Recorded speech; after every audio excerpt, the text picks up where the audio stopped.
Ao estudar a função logarítmica, aprendemos uma nova condição de domínio. Condição essa que se junta às já conhecidas do 10º e 11º ano.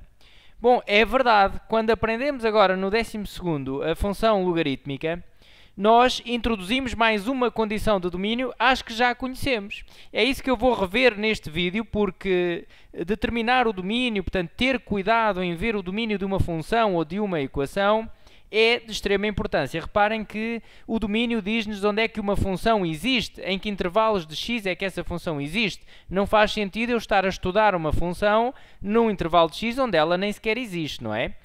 O mesmo acontece nas equações e inequações. Reparem no perigo que é eu resolver uma equação, obtenho um conjunto de solução, mas essa equação tem uma condição de domínio que eu não estudei.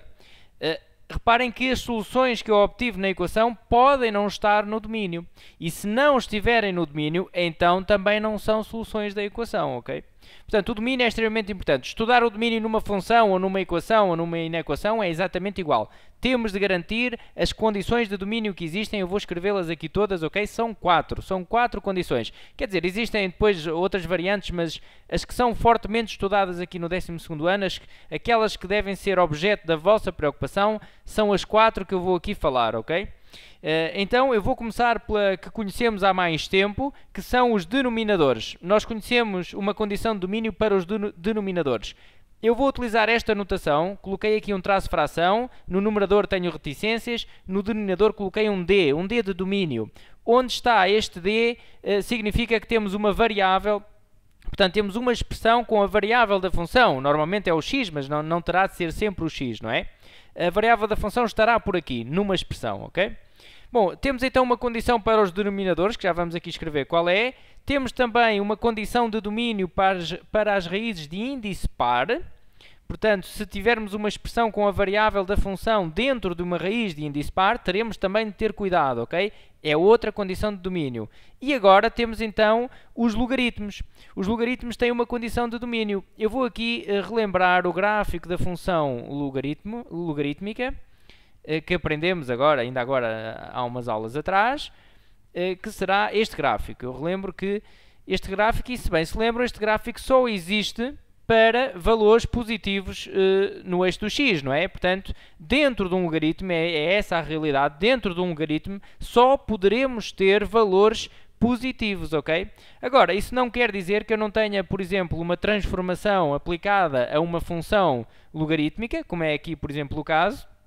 Esta função terá este gráfico. Esta função existe para valores negativos do x. Realmente existe, ela foi transformada. Reparem, x mais 2, houve uma translação de 2 unidades para a esquerda. A função passou a ficar assim. O seu gráfico é assim, reparem, veio aqui para menos 1. Deslocou-se 2 unidades para a esquerda. Reparem que o domínio desta função seria então x mais 2, o que está dentro do log terá que ser positivo, terá que ser sempre positivo, ou seja, x maior que menos 2. Realmente esta função existe aqui de menos 2 para a frente, ok? Portanto, serão situações destas que vamos agora analisar. Eu vou escrever então aqui a condição de domínio de todas estas situações que devem ser então conhecidas, ok? A seguir aqui a esta dos logaritmos temos ainda mais uma, mas antes de passar à seguinte, eu vou só falar aqui de mais uma situação nos logaritmos. Realmente a condição de domínio que tenho que ter cuidado aqui nos logaritmos é colocar o que está dentro do logaritmo maior do que 0. Eu já vou escrever aqui por baixo. Mas, por vezes, não é o mais habitual, mas poderá acontecer, aqui onde está a base do logaritmo podem também colocar uma variável, um x. Vamos supor que me colocavam aqui um x. Bom, então eu tenho também aqui uma condição de domínio para a base do logaritmo, ok? Eu não vou aqui escrevê-la para não complicar muito as condições de domínio. As mais frequentes são as que eu vou aqui escrever. No entanto, chama a atenção, se o x estiver aqui no lugar da base do logaritmo, então temos que garantir a condição da base do logaritmo, que podem ver na aula da apresentação dos logaritmos, tem que ser um número positivo e diferente de 1, ok? Portanto, eu volto a repetir, eu não vou escrever aqui essa condição, mas estou a falar nela. Se o x aparecer aqui, teremos que garantir que é positivo e diferente de 1. Bom, e depois temos mais uma condição de domínio, que é a condição da tangente, também já foi aprendida no 11º ano, porque a tangente não existe, se bem se lembram, talvez não se lembrem agora, e não é muito grave, porque no terceiro período do 12º ano vão dar trigonometria, e portanto esta condição poderá aparecer só nesse momento, ok? Mas, como já foi dada, também poderemos aqui relembrar, porque depois só existem estas 4. No exame nacional, o cuidado que tem que ter é olhar para uma função ou para uma equação e ver se há alguma destas 4 situações, ok? Esta é então a reta da tangente, é paralela aqui a este eixo, e reparem que para um ângulo de 90 graus não tem tangente, não encontra a reta da tangente. Logo, o que está dentro de uma tangente também não pode ser 90 graus ou π sobre 2. Vamos então escrever as condições. Reparem, quando temos denominadores, temos de ter um cuidado e dizer que o que está em denominador tem que ser diferente de zero, ok? Tudo o que está em denominador tem que ser diferente de zero. O que está dentro de uma raiz de índice par tem de ser maior ou igual a zero. O que está dentro de um logaritmo tem de ser superior a zero, ok? Superior a zero. E o que está dentro de uma tangente tem que ser então diferente de π sobre 2, que é o 90 graus em radianos, mais kπ, ok? Este k pertence a z. Bom, e estas são então as condições de domínio que nós temos. Para calcular o domínio de uma função ou numa equação, o que vamos fazer é olhar para a função, ou para a equação, ou inequação, e ver se existe alguma destas condições de domínio. Se existir, temos que garantir que isto não acontece para algum valor de x. Okay? Eu vou fazer este exemplo. Vou então calcular o domínio desta função. Deixem-me só dizer que não é muito normal aparecer uma função destas. Eu inventei aqui uma função que tem as 4 condições de domínio, precisamente só para trabalhar aqui com as 4, em jeito de exercício prático. É normal aparecer funções mais simplificadas, em que tenham só uma ou duas condições de domínio, ok? Na parte prática, depois irei fazer mais exercícios, portanto, mais parecidos com o que irão encontrar. Bom, vou então calcular o domínio desta função.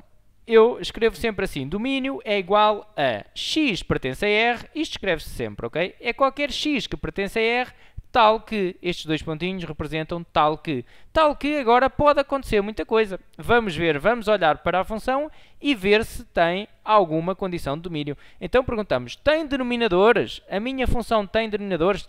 Tem aqui uma fração e, portanto, tenho o x em denominador. Então, tenho de garantir que o que está em denominador é diferente de zero. É a condição de domínio dos denominadores. E vou pensar, tenho raízes de índice par? Também tenho aqui uma raiz de índice par. Então, tenho de garantir que o que está dentro da raiz tem que ser superior ou igual a zero. Coloco a condição da raiz.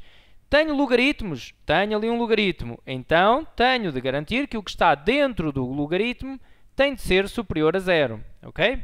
Tenho tangentes? Tenho também uma tangente. Então, tenho de garantir que o que está dentro da tangente tem que ser diferente de π sobre 2 mais kπ, ok? Bom, eu vou-te a repetir, não se assustem aqui com o π sobre 2 mais kπ, isto é da trigonometria, foi só para explorar aqui a lógica das condições de domínio, ok? Eu vou resolver, mas até posso dizer que não se preocupem muito com isto agora da trigonometria, porque só irá aparecer no terceiro período, então aí será visto com mais cuidado, ok? Portanto, este k pertence a z. Bom, então temos que resolver cada condição destas. Ó. X diferente de 3 é o que dá aqui esta resolução. X maior ou igual que menos 5. X maior que 1 sobre 3. E x diferente de π sobre 4. Reparem, o 2 vai passar para a operação inversa, passa a dividir, mais kπ sobre 2. E agora temos que intersetar todas estas condições. Para isso, quando tivermos muitas condições, poderemos fazer a reta real e representar nela, portanto, as condições todas e ver a interseção no final, ok? É isso que eu vou fazer então. Vou fazer aqui a reta real, onde vou representar estas condições, portanto, coloco aqui o 0. E vou representar então a laranja x diferente de 3. Ora, eu tenho aqui o 3. Então, x diferente de 3 é todo o R. Vou colocar bola aberta no 3, porque o 3 não pertence, mas é todo o R, exceto o 3. Pronto, então coloco assim, todo o R, ok? E vou pintar assim a cor de laranja. Depois, no final, eu tenho de ver onde é que eu tenho as 3 cores, não é? As 3 não, as 4 cores que eu vou aqui utilizar. Então, vou agora pintar, por exemplo, a azul, esta condição. X maior ou igual que menos 5. Então, marco aqui o menos 5. Maior ou igual, então quer dizer que o menos 5 pertence, bola fechada, e vai até mais infinito, porque é maior ou igual, não é? Então, coloco aqui e vou pintar, então agora a azul. Pinta-se aqui a azul, esta zona toda. No final eu tenho que ver o que há em comum, tenho que intersetar tudo. E agora tenho x maior que 1/3. X maior que 1 sobre 3, vou marcar aqui o 1 sobre 3. 1 sobre 3 é aberto, porque está só maior, não está maior ou igual. Para a frente é maior, não é? Portanto, para mais infinito. E vou pintar aqui a verde, toda esta zona. E agora vou pintar ainda a preto, o x diferente de π sobre 4 mais kπ sobre 2. Reparem, eu tenho aqui um k, o k pertence a z, portanto eu tenho aqui infinitas soluções. Eu vou tentar representar algumas, a título de só exemplificativo. Portanto, a primeira, para k igual a 0, dá x diferente de π sobre 4. Quer dizer que o meu x não pode ser π sobre 4. Ora, o π sobre 4 estará mais ou menos por aqui. Portanto, não pode ser π sobre 4. Vou colocar aqui uma bola aberta, ok? Bom, mas depois para cada k eu vou obter mais bolas abertas. Reparem, se o k for 1, eu vou ter π sobre 4 mais π sobre 2. Vai dar um valor, não me interessa agora onde é, vou só representar aqui algumas bolas. Portanto, vou ter assim buracos, porque o meu x não pode ser, tem que ser diferente de π sobre 4, mas tem que ser diferente destas bolas todas pretas abertas que eu estou aqui a colocar, ok? Mas entre elas sim, entre elas poderá ser o valor de x, ok? E portanto eu vou escrever isto na minha condição e portanto não vai haver problema em colocar isto no domínio, ok? Bom, então, dando a resposta final, só para ficar então o domínio calculado, nós temos onde é que existem as três cores ao mesmo tempo. Bom, reparem que o verde é só daqui para a frente, portanto terá que ser daqui para a frente, não é? Mas reparem, daqui para a frente depois tem que tirar o 3, porque o 3 está aqui aberto. E tem que tirar todas as bolas pretas que estão abertas. Então eu vou fazer de 1/3 a mais infinito, aberto no 1/3, ok? 1 sobre 3. 1 sobre 3 a mais infinito, exceto o 3, portanto o número 3 que não entra, e todos o π sobre 4 mais kπ sobre 2, tiro-os todos, exceto estes, e pronto. E temos o domínio calculado, ok? Bom, volto a referir, isto foi mais para trabalhar aqui com as 4 condições. Não deem muita importância a esta função com a tangente, que não irá aparecer agora no segundo período, ok? Então, até uma próxima!